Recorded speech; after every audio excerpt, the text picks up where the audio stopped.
Dear friends, most of us, when faced with people who reject our help and end up in trouble, would say that they deserved it. We would feel justified in writing those people off and turning our attention to our own needs and concerns.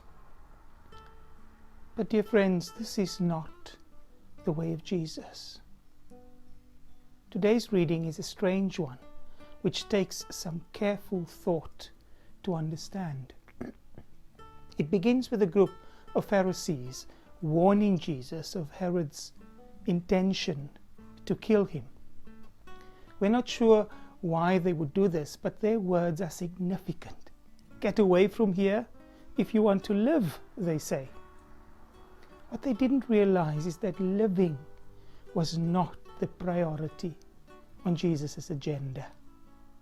Loving was. Jesus uses metaphors in his response that show where his commitment lay. To begin with, he refers to Herod as that fox and the people of Jerusalem as chicks. Of course, foxes are predators for chickens, and so this is a clear warning of the danger Herod posed to the people of Israel at that time. Herod ruled as king under the authority of Rome and was seen as a traitor to his people. Any resistance to his rule would be quickly and ruthlessly dealt with. Jesus, on the other hand, seeks to be like a mother hen to the people. What beautiful image! Protecting them even with his own life. Yet, friends, the people seem determined to avoid his way of peace and life and embrace their own destruction. Nevertheless, what is amazing here for me is the way Jesus, reading the signs of the situation very clearly, remained committed to love. Knowing it, of course, would take him to his death. In today's reading, Jesus expresses his longing to protect and care for God's people. But he also recognizes that the people are not interested in his offer. They prefer the ways of collaboration with power or rebellion against power to the way of peace and love.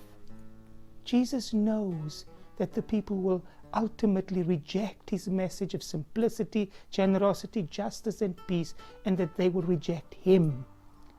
He knows that if he continues on his way of love, that he will die, and that for most of the people of the city, his death will mean nothing.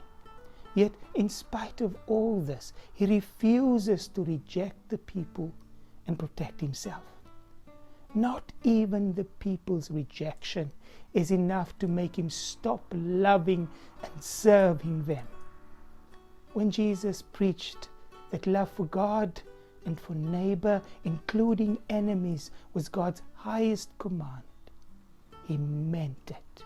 And friends, he lived it all the way to the cross and beyond. It may not feel like it, but choosing to love others irrespective of their attitude or actions toward us is a tremendously liberating and healing thing. This is the way that Jesus demonstrated for us and to which he calls us. To what extent are we committed to love above all things? And how can we practice this relentless love in our own lives today? Friends, forgiveness often feels like weakness. It can seem like we're allowing others to take advantage of us and we're failing to demand the justice we need. But the truth is that failing to forgive is what makes us weak and unjust and leaves us at the mercy of others. Today, this week, whenever you are tempted to choose vengeance or rejection over love, speak words of forgiveness and cling to love even more. Amen.